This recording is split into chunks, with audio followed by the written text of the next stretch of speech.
Bueno, queridos, buenos días. ¿Ahí me escuchan bien? ¿Sí? Para quienes nos visitan, estamos haciendo por estos días una serie de predicaciones en los profetas menores, uno de los libros gruesos y difíciles a veces de estudiar. Y como iglesia, no solamente estamos estudiándolo dominicalmente, sino que vamos cada semana estudiando antes el profeta que vamos a estudiar el domingo. Entonces, para que se ubiquen un poquitico, ya hay algunos que les tienen ventaja en que ya han hecho su devocional de cada día con Miqueas, tienen un poco más de información. Pero bueno, igual te puedes unir, ya no a esta, porque esta le haremos una pausa el día de hoy, porque ya el otro domingo ya todo sabe a natilla y a buñuelo. Entonces la predicación también, vamos a hacer una serie de Adviento, para poder caminar junto con los niños también, a una serie que he llamado Regalos que solo Jesús puede dar. ¿Sí? Esa va a ser nuestra serie de Adviento, regalos que solo Jesús puede dar. Pero para arrancar hoy Miqueas, que es nuestro profeta menor, quería arrancar con un refrán. No sé quién es, no lo logré encontrar, pero es un refrán popular que dice: no es más feliz el que más tiene, sino el que menos necesita. No se lo sabían casi. No es más feliz el que más tiene, sino el que menos necesita.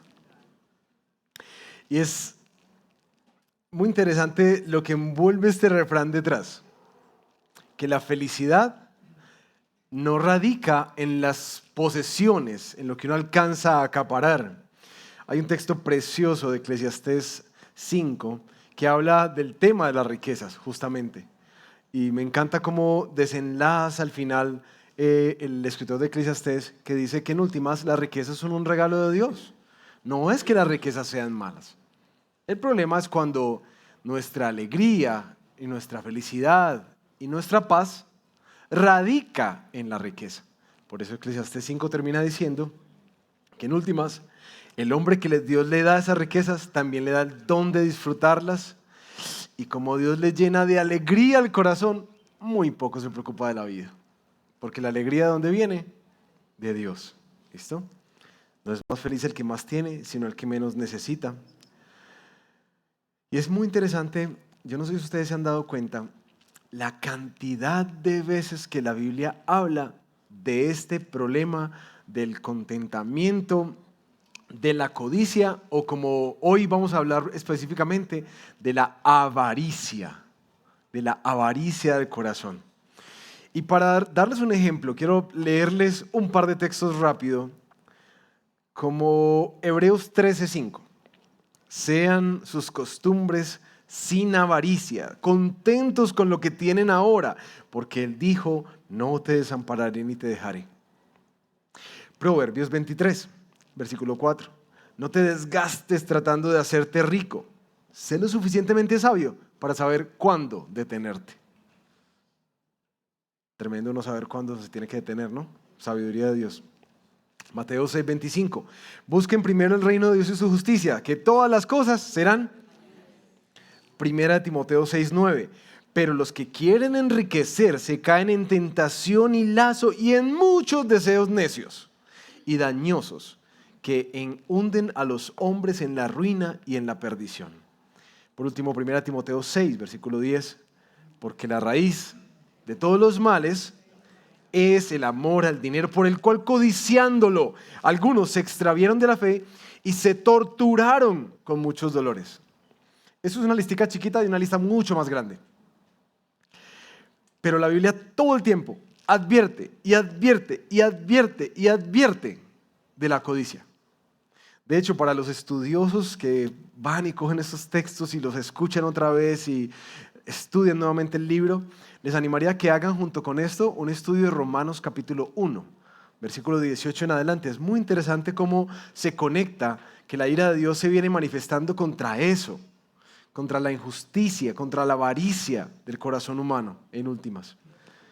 Pero bueno, hasta aquí parece que las Escrituras, desde Antiguo hasta el Nuevo Testamento, señalan una problemática muy marcada en el corazón humano, que es la avaricia de nuestro corazón. ¿Sí? Ahora, yo sé que todos dicen, uy, si yo sí conozco un par por ahí que... Más bien oremos que el Señor nos ayude a vernos en su palabra, ¿sí?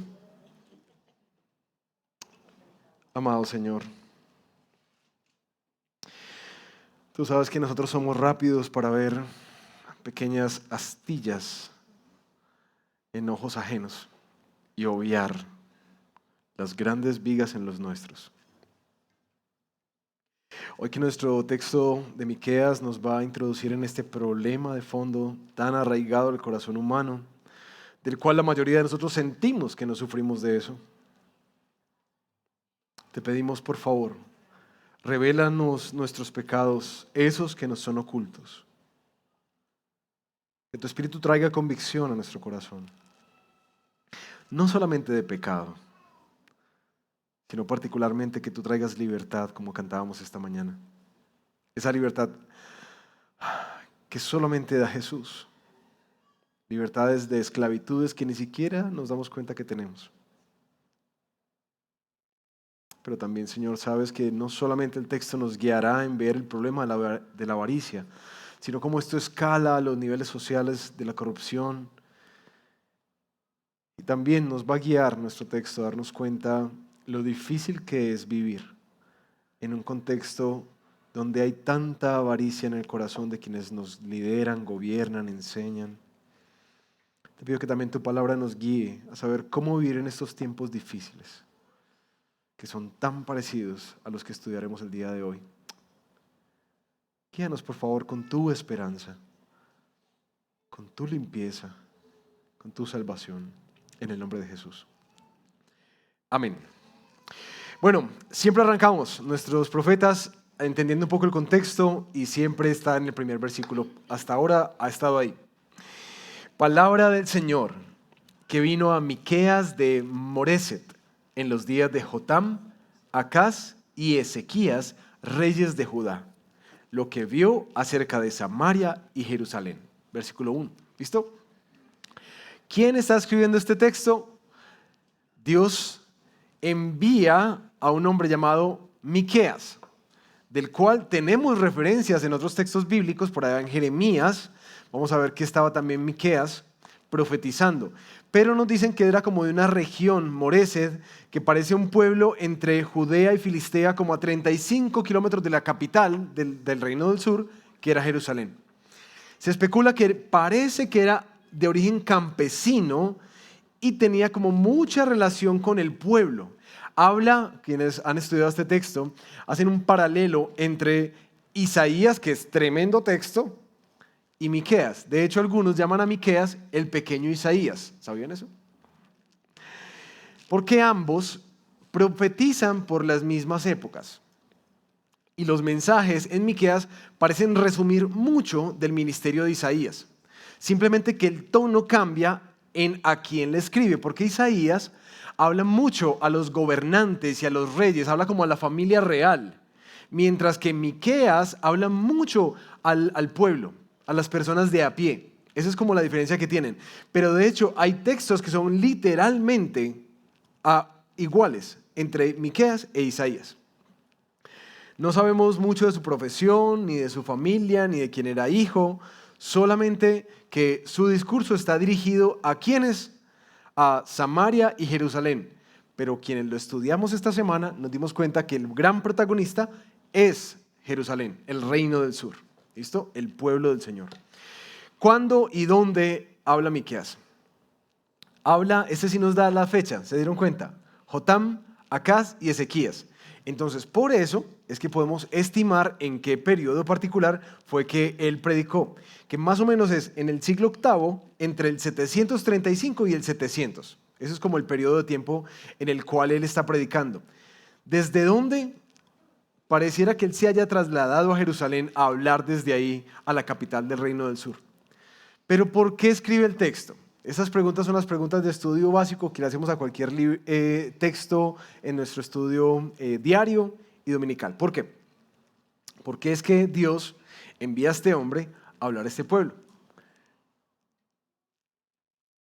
Como todos los anteriores, el pueblo necesitaba un mensajero porque el pueblo se había apartado del Señor. ¿Sí? Ahora, ¿qué es particular en Miqueas? Él también habla del detrimento político, social y moral que se estaba dando. Pero lo que es muy protagónico en Miqueas es particularmente el tema de la avaricia. Es decir, esta gente está teniendo unas prácticas horribles con el pueblo, especialmente los dirigentes, para apropiarse de tierras, propiedades, hasta la camisita que tenían por debajo, todo se lo quitan. Esos son los líderes. Y esa es la queja de Miqueas contra este pueblo. ¿Qué es lo que Dios quiere? Volverlos de su avaricia y de su idolatría hacia el Señor en arrepentimiento y fe. De hecho, si nosotros leemos Jeremías 26, 100 años después, escuchen esto, 100 años después de que Miqueas escribe, en Jeremías 26, están mirando otra vez en tremendo pleito antes de ir a ser cautivos por Babilonia. Están mirando qué hacer con ese profeta Jeremías, que a nadie le gusta que esté hablando por ahí y todo el mundo lo quiere callar. Entonces dicen, pues matemos al profeta de Dios. Y ahí en Jeremías 26, ahí en sus casas van a verlo, no tenemos tiempo para desarrollarlo tanto, pero van a ver que estos hombres se levantan y le dicen, no, espere un momentico. Ustedes recuerdan cuando Miqueas le habló a Ezequiel y Ezequiel se arrepintió y Dios se retractó de hacerles el mal que les había anunciado. Así que es muy lindo porque de todos los profetas, este en particular nos muestra una referencia en la que este pueblo escuchó este mensaje, al menos temporalmente. Porque con el gran rey Ezequías, el gran reformador que volvió a abrir las puertas del templo, reparó la adoración, restituyó la adoración en el templo, tumbó los altares altos de ese gran rey que se arrepintió, Dios también tuvo misericordia, aunque posteriormente ese mismo rey que oró pidiendo que el Señor le extendiera un poquitico más la vida, parece que se la extendió para pecar y el rey terminó pecando. Vayan y dirán Ezequías. Muy bonita historia de ese rey. Ahora, algo que buscamos es el por qué, está la razón, el pueblo se desvió, ¿para qué? Sí es muy claro que esta profecía tiene esa mezcla entre la declaración de las faltas de Israel y su correspondiente juicio o castigo de parte de Dios, pero de una manera preciosa, cada profecía de esas que declara una destrucción anuncia una restauración. Y es hermoso, yo quiero que lo vean, cómo aparece la verdad y la gracia restauradora. Y ambas cosas van juntas, como en el Evangelio. Gracia y verdad. Que sí hay unas advertencias muy fuertes de castigo, pero unas promesas hermosas de restauración. Siempre el Señor ha sido así. ¿Listo? Vamos a estudiar nuestro texto y quisiera proponerles que lo viéramos de dos maneras hoy. Vamos a tratar de hacer un panorama del texto y comentar unas cosas que son como unos resaltados del texto. Y vamos por último a tratar de resolver la pregunta de cómo se trata un corazón avaro que está inundado con esto como una idolatría del corazón. ¿Vale? Entonces, arranquemos hoy con este panorama, así que cojan su Biblia, he puesto algunos textos ahí, cojan su Biblia para que puedan ir conmigo y leerla. Entonces, arranca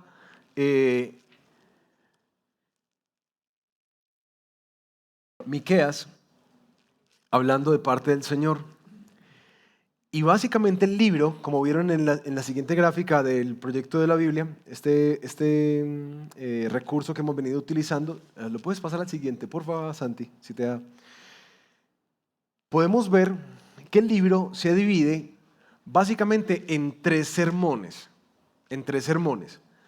Todos inician con un oíd o escuchan la palabra del Señor. El capítulo 1 y capítulo 2 es el primer sermón. El capítulo 3 al 5 es el segundo sermón y el último sermón que se da es el 6 y el 7. Es muy importante cuando nosotros leemos esto, para entenderlo, que esta es una compilación de un ministerio de 20 años. Así que muchas cosas han pasado. El Señor nos deja estos 3 sermones y así vamos a estudiarlos de aquí para adelante. Entonces vamos con el primer sermón, que es el juicio que viene de parte del Señor. Capítulo 1, versículos 2 al 4. Oigan, pueblos todos, escucha tierra y cuanto hay en ti.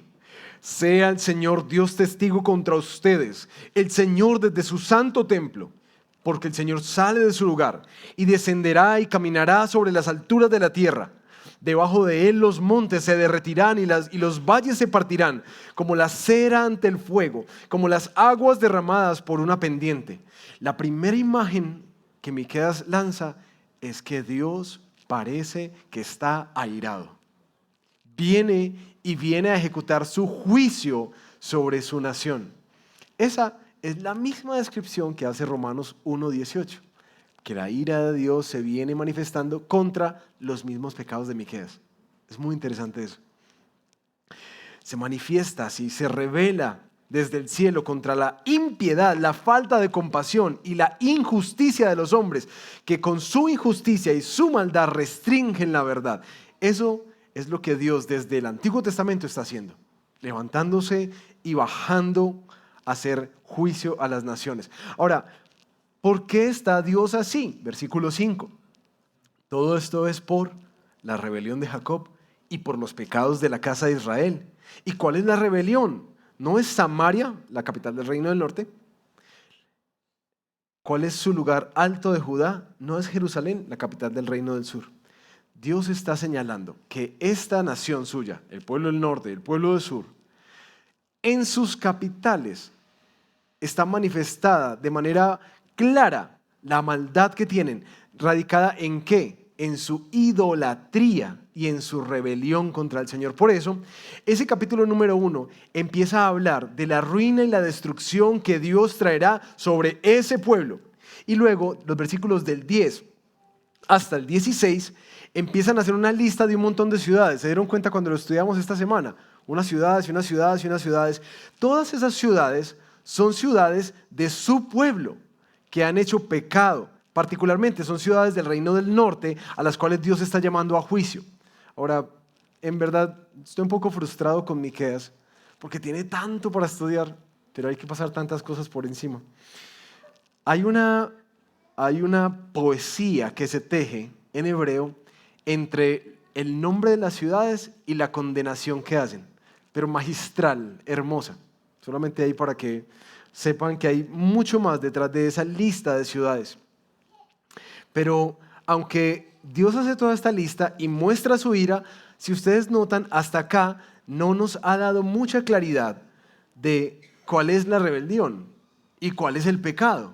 Ahí es donde llega el capítulo número 2, la condenación de los líderes opresores.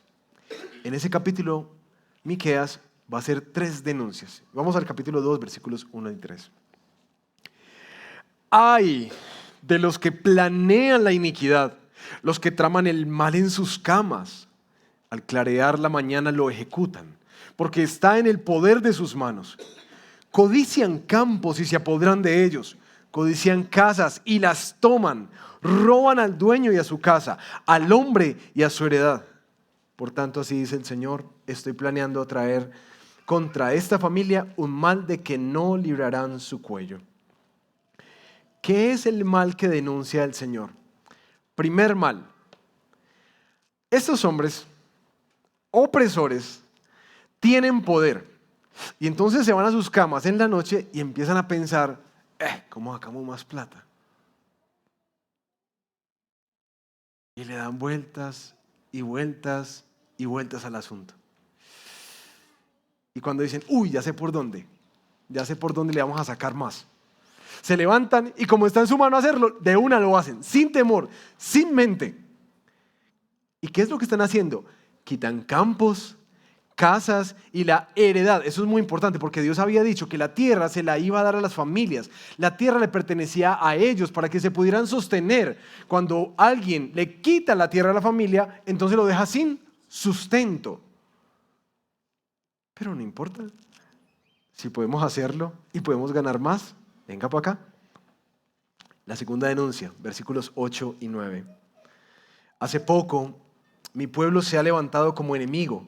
De sobre las vestiduras le arrebatan el manto a los que pasan confiados, a los que vienen de la guerra.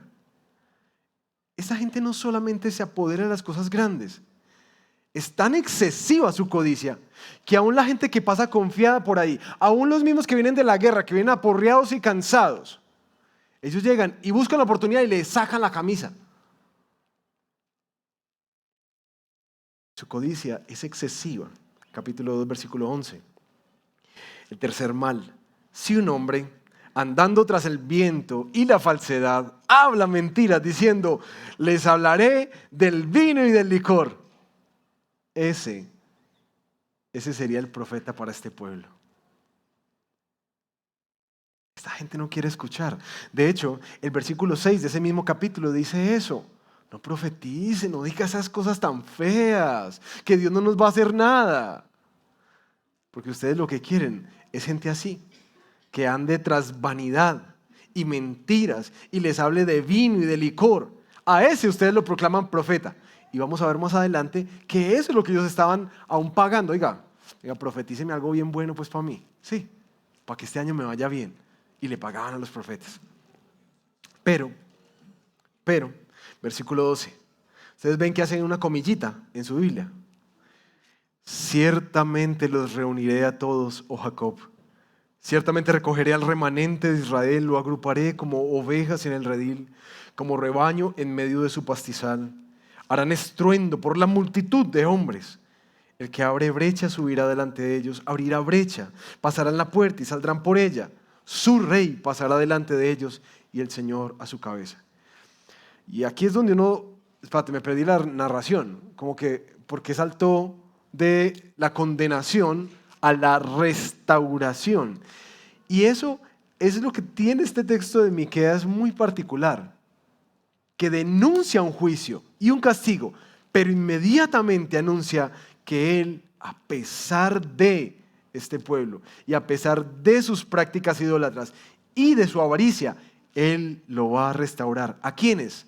A un remanente. ¿Saben qué es remanente? Es que lo que queda después de pagar todos los servicios y colegios. Remanente. En las escrituras ese texto es muy común. Es muy común. Y especialmente en los profetas van a ver que hablan mucho del remanente. Por eso es muy importante que lo tengamos claro. Se refiere a un pequeño grupo de personas que ha permanecido fieles a Dios en medio de las circunstancias más difíciles, de los juicios más severos y en medio de toda la apostasía o la negación de la fe. Ese es el remanente. Un grupo de fieles en medio de un contexto muy hostil. Dios está fijando en esos, en un remanente que Él va a restaurar y va a cuidar, pero que van a vivir las consecuencias del pecado de todo el pueblo. Como en el ejército, por uno pagan todos. ¿Sí? Ahora, llegamos ahí a terminar el primer sermón. Y es hermoso que cada sermón tiene juicio y misericordia, como siempre nos habla el Señor aún el día de hoy. Con la cruz nos recuerda su restauración y su perdón, pero también nos recuerda que Él viene a juzgar y nos invita a arrepentirnos, ¿no? Vamos para el segundo sermón, capítulo 3, 4 y 5. Este sermón habla de la restauración que vendrá después del juicio. Así que arranca Miqueas capítulo 3 diciendo: oigan ahora, jefes de Jacob y gobernantes de la casa de Israel, no corresponde a ustedes conocer la justicia. Ustedes que aborrecen lo bueno y aman lo malo, que les arrancan al pueblo la piel de encima y la carne de sobre sus huesos. Y miren la descripción de cómo Dios está viendo el comportamiento de este pueblo. Ustedes que comen la carne de mi pueblo, les quitan su piel, quiebran sus huesos y los hacen pedazos como para la olla, como carne dentro de la caldera. De esta gente que está hablando, es gente que ve al otro como, ¿cómo me lo voy a comer? ¿Cómo me lo como vivo? ¿Cómo le saco provecho? ¿Cómo lo escurro? Así ven ustedes a mi pueblo. ¿Y ven las imágenes que utiliza el profeta? Como feas. que le quita la piel y que le corta los huesos y que le parte los huesos y que lo pica en pedacitos y que lo mete en una olla. Eso es canibalismo. Y así ve Dios esas prácticas de ellos. Pero él denuncia no solamente a los jefes, sino también a los profetas, versículo 5 del capítulo 3. Así dice el Señor acerca de los profetas que hacen errar a mi pueblo, los cuales cuando tienen algo para morder, eso proclaman paz. Pero contra aquel que no les pone nada en la boca, les declaran: a usted le va a ir muy mal. Deme alguito y le digo que le va a ir bien. Pero si no me da, entonces le va a ir pésimo.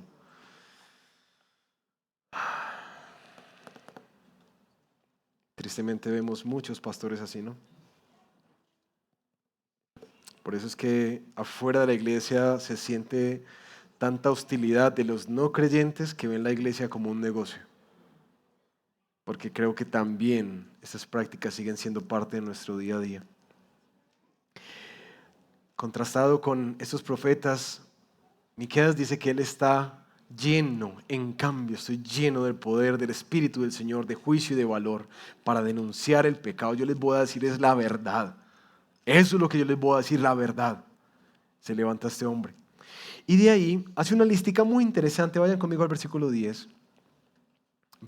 9 en adelante. Oigan ahora esto, jefes de la casa de Jacob y gobernantes de la casa de Israel, que aborrecen la justicia y tuercen todo lo recto, que edifican a Sión con sangre y a Jerusalén con iniquidad o maldad. Sus jefes juzgan por soborno, sus sacerdotes enseñan por precio, sus profetas adivinan por dinero y se apoyan en el Señor diciendo: ¿no está el Señor en medio de nosotros? No vendrá sobre nosotros mal alguno. Oiga eso. Este pueblo ha llegado al colmo de que todo lo que hacen, que supuestamente eran cargos para el bienestar del pueblo, ahora son corruptos y cada cosa que hacen la hacen por plata.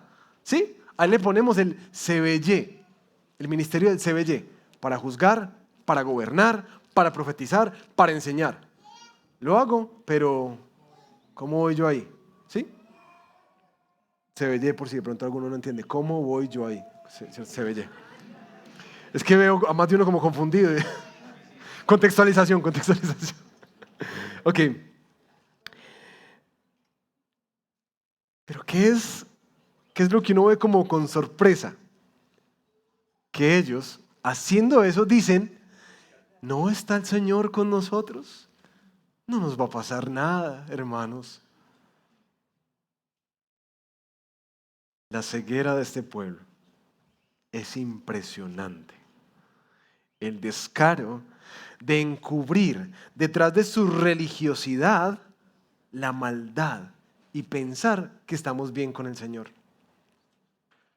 Vivir aprovechándose y comiéndose al otro, sacándole por todas partes y mirando qué tanto puedo obtener yo, pero caminando como si nada hubiera pasado con el Señor. Impresionante la ceguera que uno puede llegar a tener, ¿no? Miqueas pasa a hacer ese contraste de este tipo de liderazgo a anunciar que viene otro reino. Capítulo 4, versículos 1 y 2. Y sucederá en los últimos días, está hablando de los tiempos mesiánicos, que el monte de la casa del Señor, es decir, Jerusalén, será establecido como cabeza de los montes y se levantará sobre las colinas y correrán a él los pueblos. Vendrán muchas naciones y dirán: vengan y subamos al monte del Señor, a la casa del Dios de Jacob, para que Él nos instruya en sus caminos y nosotros andemos en sus sendas, porque de Sión saldrá la ley y de Jerusalén la palabra del Señor. Esta imagen es una imagen hermosa que uno ve muy marcada al final del Apocalipsis. Que Dios viene a gobernar y a gobernar con justicia. Y que su gobierno será tan atractivo que las naciones de la tierra quieren venir a ser enseñadas por el Señor. Tan diferente a este tipo de gobernantes que están atrás. El capítulo 4 nos muestra que en el reino del Señor no solamente naciones vienen, sino que esa paz total, tan sonada por estos días, allá es donde nosotros tenemos que poner nuestros ojos. En ese reinado en el que las armas son convertidas en herramientas de trabajo, en herramientas de agricultura, porque ya no se van a necesitar más. Y ya nadie va a tener que vivir con temor, porque el Señor traerá su paz.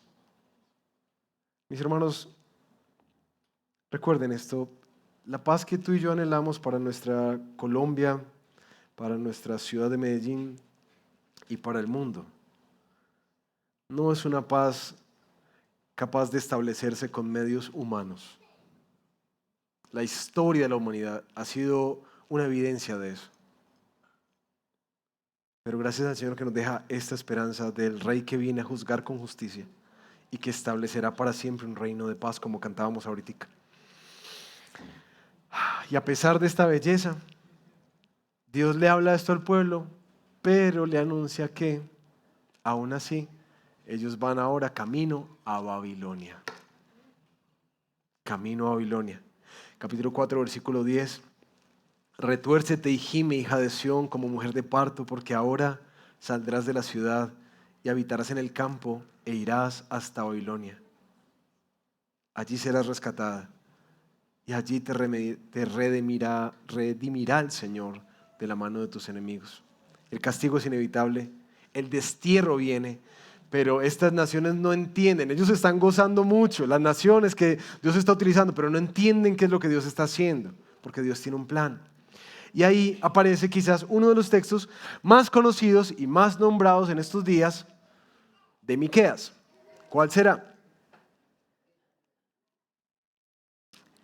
Pero tú, Belén Efrata, capítulo 5, versículo 2, aunque eres pequeña entre las familias de Judá, de ti saldrá el que ha de ser el gobernante de Israel, y sus orígenes son desde tiempos antiguos, desde los días de la eternidad. ¿A quién se estará refiriendo?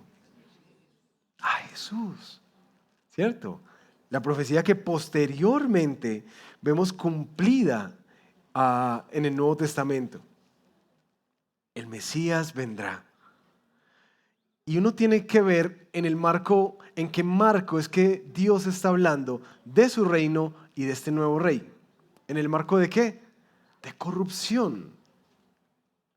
Porque nuestra esperanza no descansa en personas, descansa en el Señor. Y Él quiere que este pueblo descanse ahí, que pongan sus ojos en ese rey que nacerá, que será su paz, que afirmará y pastoreará a su pueblo con el poder del Señor. Eso es lo que nos anima a esperar. Pero cuando uno piensa en esto, ay, sí, que el Señor venga, que el Señor venga, no sé si uno tiene una idea como un poco ligera de lo que significa su venida. ¿De qué es lo que significa el día del Señor? Porque claro, aquí en ese primer versículo, esos primeros versículos uno dice, uy, qué belleza, paz, reconciliación, restauración. Amén, Señor, ay, ven pronto, por favor. Pero la profecía continúa al versículo 10, capítulo 5, versículo 10. Y miren cuál es el ministerio que no solamente es restaurador, sino santificador de este Mesías. Y sucederá en aquel día, declara el Señor, que exterminaré tus caballos de en medio de ti. También destruiré tus carros. Exterminaré además las ciudades de tu tierra y derribaré todas tus fortalezas. Exterminaré las hechicerías de tu mano y no tendrás más adivinos. Exterminaré tus imágenes talladas y tus pilares sagrados de en medio de ti, y ya no te postrarás más ante la obra de tus manos. Arrancaré tus aserás, un ídolo, aserás de en medio de ti, y destruiré tus ciudades, y con ira y furor tomaré venganza de las naciones que no obedecieron. ¿Cómo viene ese rey de paz? Viene como a limpiar, ¿no les parece? Vienes a limpiar. Y gracias al Señor que viene a hacer eso. Porque cuando uno lee eso y uno ve a lo largo de todo el testimonio bíblico que la idolatría, que el corazón pecaminoso, que las otras voces han sido tan caóticas, sí parece que nosotros necesitamos ser filtrados por el Señor, limpiados y purificados. Y a mí personalmente, aunque me da mucho temor eso, me parece hermoso que Dios viene a limpiar a su pueblo. Viene a limpiar a su pueblo. Hasta ahí vemos el ministerio santificador del Mesías. Y aquí termina nuestro segundo sermón. Y entramos al tercer sermón de Miqueas.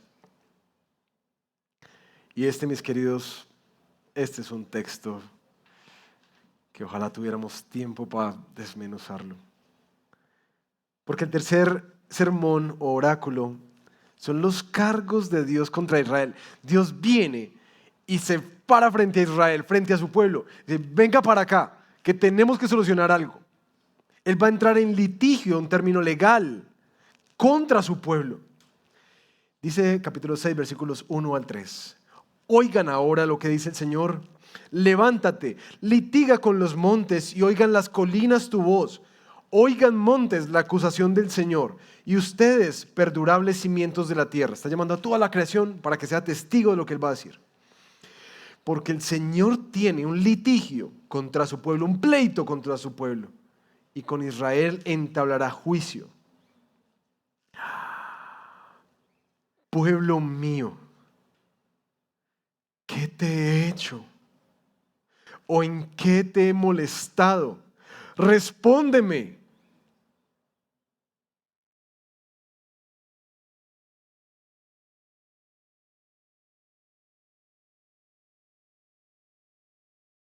¿Puedes sentir el corazón de Dios ahí?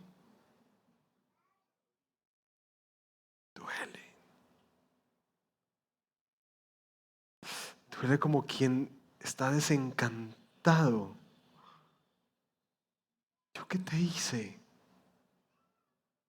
¿De qué manera te molesté? Respóndeme. Respóndeme. Eso es lo que vengo a decirte. Respóndeme. ¿Yo qué te hice? Versículo 4, yo te hice subir de la tierra de Egipto, de la casa de servidumbre. Yo te redimí y envié delante de ti a Moisés y a Aarón y a Miriam. Pueblo mío, acuérdate ahora de lo que tramó Balac, el rey de Moab, y de lo que le respondió Balaam, hijo de Beor, desde Sittim hasta Gilgal, para que conozcas las justicias del Señor. Escuchen ese pueblo mío, pueblo mío. ¿Por qué está Dios tan indignado? El texto nos deja ver con claridad por qué. Porque todo lo que Él ha hecho en esta historia, cuando tú ves esas narraciones, nos está narrando la liberación de Egipto, nos está mostrando cuando un rey contrató a Balaam para que maldijera a Israel y Dios cambió sus maldiciones en bendición. Mientras ellos estaban por allá pecando, Dios estaba bendiciéndolos desde las colinas de boca de Balaam. Del camino de Sittim y de Gilgal los sostuvo en el valle de las acacias, para que ellos conocieran la bondad, la justicia del Señor. Por eso es que le dice, ¿yo qué te hice? Si no he hecho sino mostrarte mi fidelidad y mi compasión y mi gracia, ¿yo qué te hice, pueblo mío? Pero una de las preguntas que uno hace es ¿por qué el Señor se indigna? ¿Qué tiene que ver la indignación del Señor con las prácticas deshonestas de ganar dinero y de aprovecharse de otros? De ahí es que el versículo 6 al 8 nos va a traer claridad de qué es lo que está pasando. ¿Con qué me presentaré al Señor y me postraré ante el Dios de lo alto? ¿Me presentaré delante de Él con holocaustos y con becerros de un año? ¿Se alegra el Señor de millares de carneros o de miriadas de ríos de aceite? Ofreceré mi primogénito por mi rebeldía, el fruto de mis entrañas por el pecado de mi alma. Aquí se está preguntando, ¿qué es lo que Dios me está pidiendo? ¿Será que eso es lo que me pide el Señor? un montón de toros, un montón de ríos de aceite. ¿Me está pidiendo que yo sacrifique a mi hijo? Versículo 8. Él te ha declarado hombre, lo que es bueno. ¿Y qué es lo que demanda el Señor de ti? Sino solo practicar la justicia, amar la misericordia y andar humildemente con tu Dios.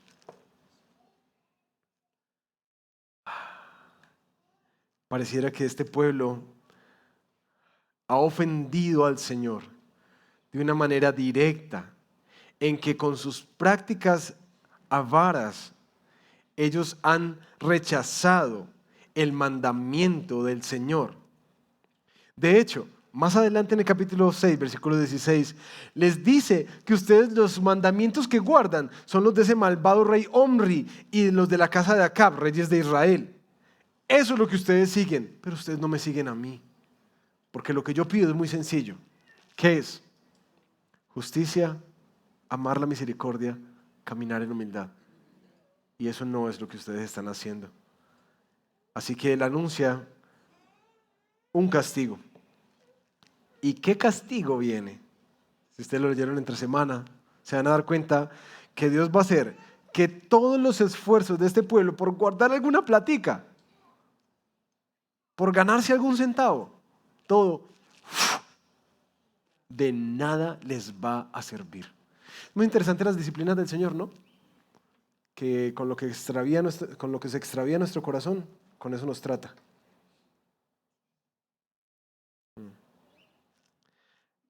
A partir de aquí, el texto termina, y ese es ya como el final de Miqueas, haciendo como un cambio. Y algunos comentaristas tienen la duda de, bueno, cuando el capítulo 7 empieza a hablar, ay de mí, o pero yo haré esto, ¿a quién se está refiriendo?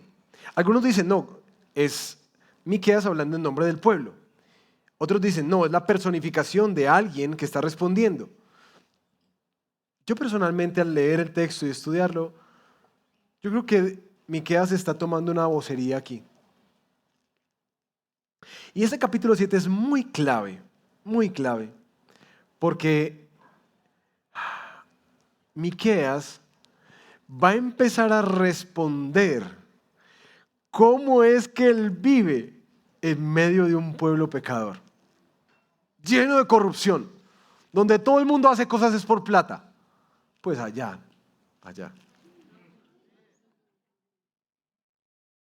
Y quiero que con ese sabor que ya cogieron, escuchen cómo es que Miqueas vive en un mundo de corrupción.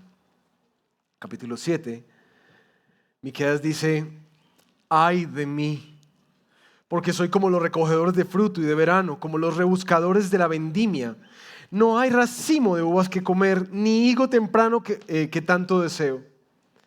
Ha desaparecido el bondadoso de la tierra, y no hay ningún recto entre los hombres. Todos acechan para derramar sangre.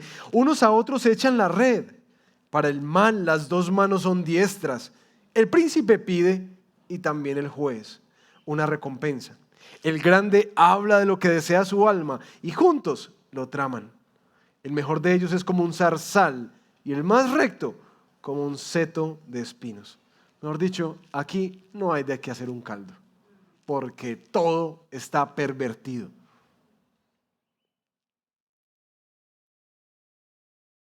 Tiempos de Miqueas.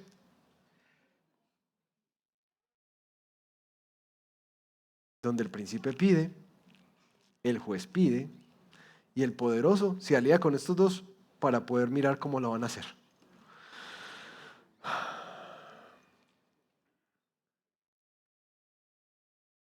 Hasta aquí uno entiende por qué arranca, ay de mí, ay de mí. ¿Sienten ese sabor de frustración del profeta? Que es básicamente lo que uno escucha después de escuchar las noticias del escándalo del mes. Y uno dice, uy, no, es que aquí esto sí está muy fregado. No, pastor, yo me voy del país. Bueno, hablo con los que van para otro lado y dicen, no, hermano, esto es que está fregado. Y yo, ¿será que es una condición humana o qué? Ay de mí. Y entonces, ¿qué hacemos? Nos quejamos. ¿Cómo es que uno aprende a vivir en este mundo así? Porque en verdad no hay nada diferente a lo que estaba viviendo Miqueas. ¿Cómo vivimos entonces? ¡Ay de mí! Y yo creo que eso es mucho de lo que expresamos nosotros. ¡Ay de mí! ¡Ay no! Nos van a matar, ¿cierto? A medida que empieza a subir cosas también nos van a matar. Ya nos mataron. Versículo 7 del capítulo 7. Miqueas no solamente hace una queja, sino que también hace una resolución. Y aprendamos aquí la actitud para afrontar no solamente los tiempos difíciles, sino también las disciplinas del Señor. Miqueas 7:7. Pero yo, ahí es donde voltea la cosa. Después de la queja, ahí voltea la cosa. Pero yo, ¿qué es lo que va a hacer? Pondré mis ojos en el Señor, esperaré en el Dios de mi salvación. Mi Dios me oirá. ¿Ven qué belleza eso? En los tiempos más oscuros, yo pondré mis ojos en el Señor porque no los puedo poner en ningún político, ni en ningún líder, ni en ninguna persona. Yo voy a poner los ojos en el Señor y esperaré de Él mi salvación. Él me oirá. No te alegres de mí, enemiga mía. Aunque caiga me levantaré. Aunque more en tinieblas, el Señor es mi luz. Miren cómo ahora Él empieza a afrontar la disciplina de Dios. Cuando Dios lo coge a uno y lo enfrenta y le empieza a quitar las cositas que tanto atesoró. La indignación del Señor soportaré, porque he pecado contra Él, hasta que defienda mi causa y establezca mi derecho. Él me sacará a la luz y yo veré su justicia. Qué linda esa resolución cuando uno se siente disciplinado por el Señor. La indignación del Señor voy a soportar, porque yo pequé contra Él. ¿Ven qué humildad para caminar con el Señor? Cómo baja la cabeza y dice, sí, yo sé, esto me lo merezco, pero voy a soportarlo, pero con esperanza de que Él defenderá su causa y establecerá el derecho, y Él lo sacará a la luz y verá su justicia, no la mía, la de Él. ¿No les parece que esto apunta mucho, mucho a la cruz? Esa justicia que necesitamos cuando nosotros no somos justos y reconocemos que hemos pecado contra el Señor. Es su justicia la que viene a cubrirnos, no la nuestra. Y el texto termina con un hermoso poema que voy a dejarlo para el final. Versículos 18, 19 y 20. Hasta aquí nuestro panorama. Vamos a resolver la pregunta. ¿Cómo se cura la corrupción del corazón, la avaricia del corazón? Uno tiene que mirar que la corrupción de los líderes es el problema. ¿Pero por qué son corruptos? Porque no les alcanza, por la avaricia de su corazón. Pero ¿por qué son avaros? ¿Cierto? Ese amor desmedido por el dinero y la disposición a hacer lo que sea y matar y comer del muerto, como literalmente lo dijo Miqueas, con tal de ganar un poquitico más, tener un poquitico más, poseer un poquitico más. El texto no nos dice, pero sí vemos detrás de cámaras que hay una profunda idolatría. Y ahí es donde radica la indignación del Señor. Porque en últimas, mis queridos, ¿qué es el dinero? El dinero no es nada. El dinero es un medio para un fin. ¿Cierto que sí? Es solamente un medio para un fin.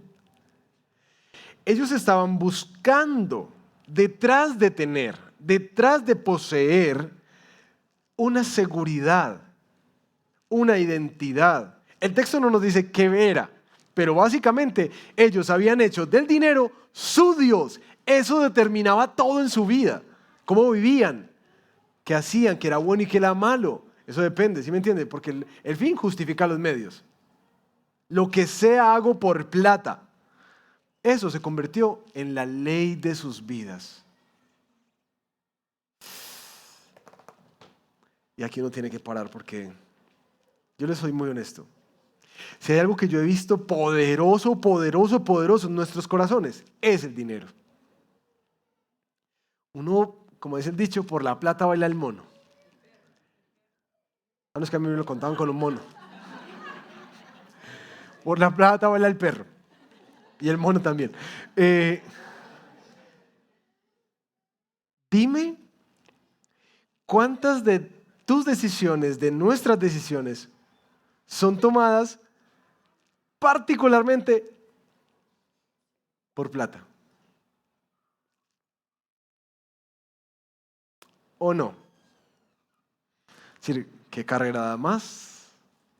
¿Qué puestico me da mejores beneficios? ¿Cierto? ¿De qué manera es que yo puedo en este contratico sacar un poquitico más? ¿Cierto? ¿Cómo le ahorro un poquitico más al Señor? Mis hermanos, si somos honestos, nosotros tomamos muchas decisiones en la vida por plata, pero muchas. Ahora, ¿será que la plata es mala? No, como lo dije desde el principio, no, la plata no es mala. El problema es lo que hace en tu corazón, el lugar que tiene en tu vida, porque haces de todo por plata. Ahora, aquí este pueblo sí se le está regañando de una manera específica, porque por el afán de tener, que lo volvieron un Dios en su vida, ellos están dispuestos a ir en contra de la ley del Señor. Y Dios les está diciendo que a Él sí le importa la manera en que ellos obtienen el dinero, que su afán desmedido no puede tomar control de sus vidas. Pero están engañados pensando que si van a la iglesia y si traen una ofrendita y si sirven en algún ministerio, entonces están bien con el Señor. Por eso los reprende en el capítulo 6, les dice, eso es lo que yo quiero. Eso es lo que yo quiero, que me traigas miriadas, eso es un montón. Millones de litros de aceite o un montón de carneros. Es escandaloso y exagerado, porque claro, estemos bien con Dios, démosle la cuética a Dios, pero Dios dice, es que eso no es lo que yo quiero. Y aquí está la gran conclusión de este texto. ¿Qué es lo que Dios demanda de ti? Practica la justicia. En otras versiones dice, haz lo que es correcto. 2, ama la misericordia. Ama la misericordia. Como dice el poema que vamos a leer, que Dios se complace en la misericordia, encuentra su deleite en la misericordia y camina humildemente con el Señor. Quiero sacar 3 conclusiones de ese texto, que fue un regalo en nuestra comunidad misional esta semana en el Ciudad del Río. Así que les dije, les voy a dar derechos de autor. Porque llegamos juntos a esta conclusión. ¿Cómo tratamos con la avaricia del corazón? Primero, yo sí creo que el Señor nos llama siempre a admitirla y arrepentirnos de ella. Admitir que nosotros sí, mis hermanos, no nos desconectemos echándole dedo a los políticos de turno. Este texto no es solamente para quienes nos gobiernan o para quienes tienen empresa y toman decisiones sobre... No, es para nosotros, porque de alguna manera nosotros en nuestras prácticas cotidianas también podemos estar avalando por salvarnos algunos pesitos o por ganarnos algunos pesitos algún tipo de, no solamente de mentiras, sino cosas que van en detrimento de otros. Que no, si no se da cuenta, entonces yo más bien le meto este repuestico de segunda, esto que ya está dañado, para poder vender el carro rápido.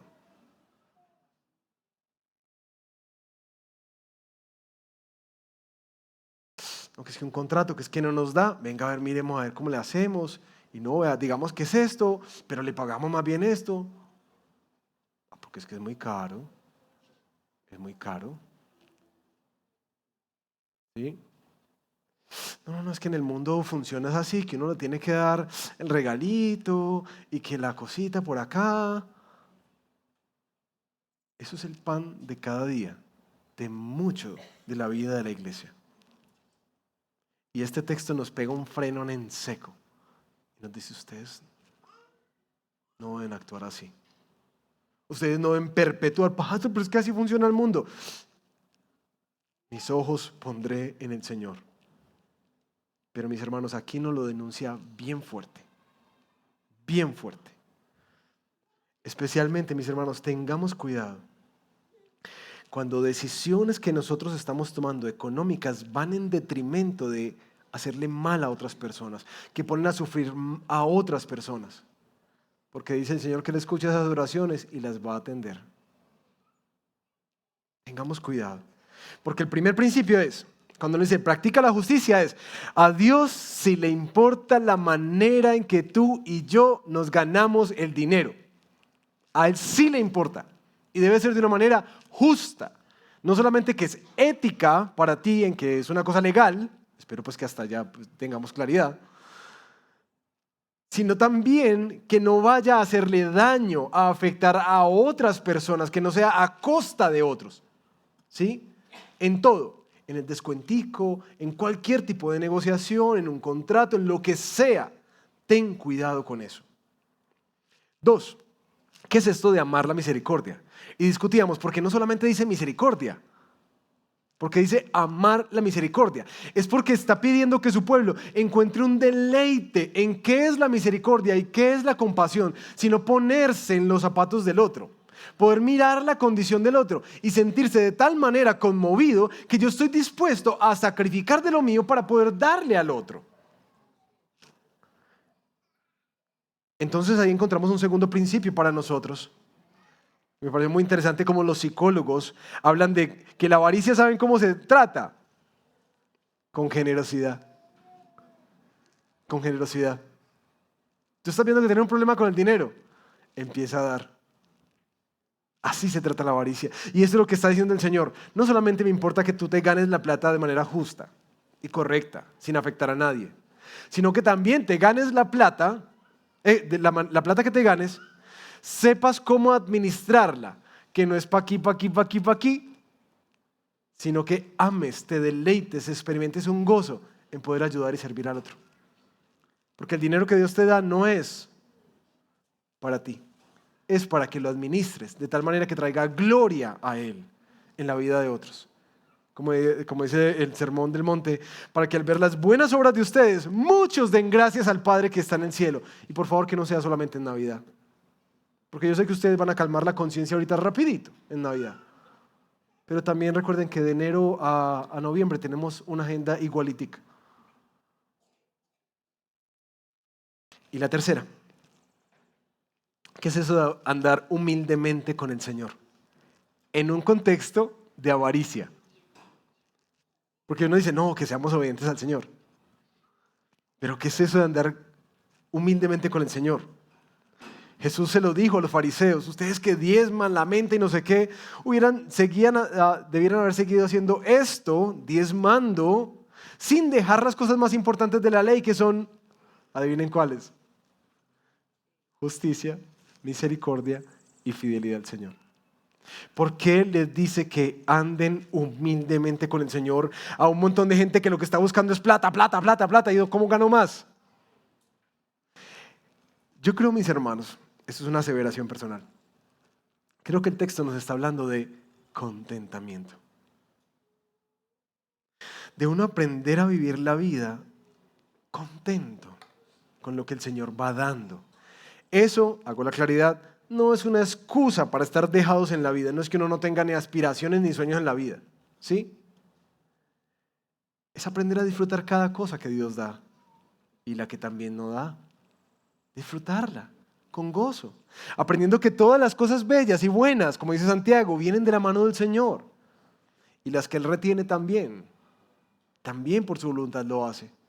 Que podamos estar contentos en humildad, haciendo lo que es justo, viviendo con compasión y generosidad hacia otros y conscientes de que nuestra recompensa y nuestro sustento viene del Señor. Mis hermanos,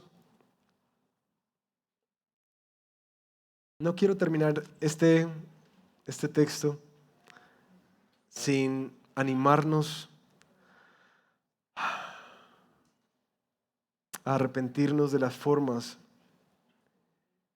en que hemos sido desagradecidos con el Señor. Creo que por ahí arranca nuestro arrepentimiento. Porque esa profunda ingratitud es lo que nos ha hecho renegar contra Él, reclamarle a Él y alzarle la mano para decirle que nosotros necesitamos más. Y que si Él nos lo da, pues nosotros tenemos nuestros medios para sacarlos. Hermanos, arrepintámonos delante del Señor por la avaricia de nuestro corazón, nuestra falta de contentamiento. Quiero invitarnos a que nos arrepintamos de la manera en que hemos hecho del dinero un ídolo que dirige nuestra vida, nuestras decisiones. No importa otras cosas, importa es cuánto podemos ahorrar y cuánto podemos ganar y cuánto vamos a alcanzar a tener. Porque a Dios le importan más cosas, muchas más cosas. Y cuando nos invita a caminar en humildad es eso, rinde tu vida al Señor. Deja de estar rindiendo tu vida a tus placeres, a tus gustos, a tus deseos insaciables. Deja de estar viviendo así, porque te ha gobernado completamente un afán por poseer. Y no mires para afuera, mírate a ti. Cuando no puedes estar contento con el par de tenis, con el carrito, la motico que tienes, cuando no puedes estar contento con la casa porque necesitas más y más y más.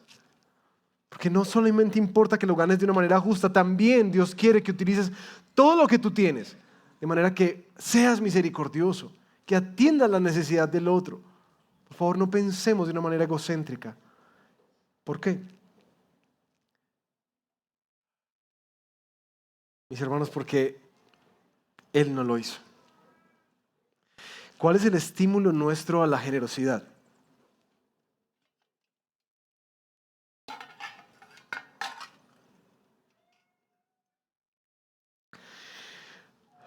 ¿Por qué es que nosotros podemos estar en contentamiento y dar? ¿Por qué podemos ponernos en los zapatos del otro para servirlo? Porque es que podemos confiar. Porque es que tenemos otra agenda tan diferente en nuestra vida. Mis hermanos, si no es por el Señor.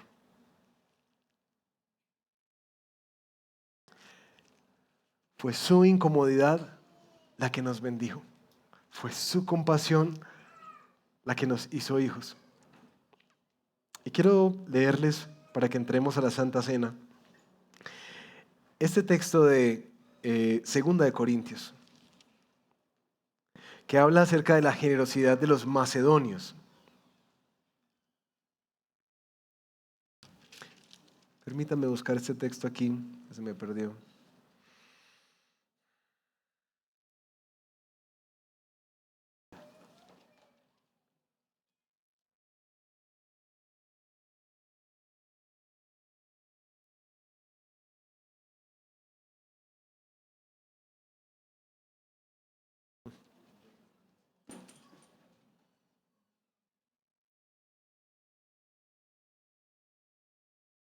Que perdí el texto acá.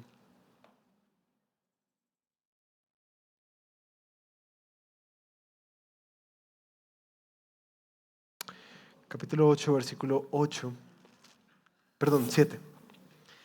Pero así como ustedes abundan en todo, en fe, en palabra, en conocimiento, en toda solicitud y en el amor que hemos inspirado en ustedes, vean que también, como creyentes, abunden en la obra de la gracia.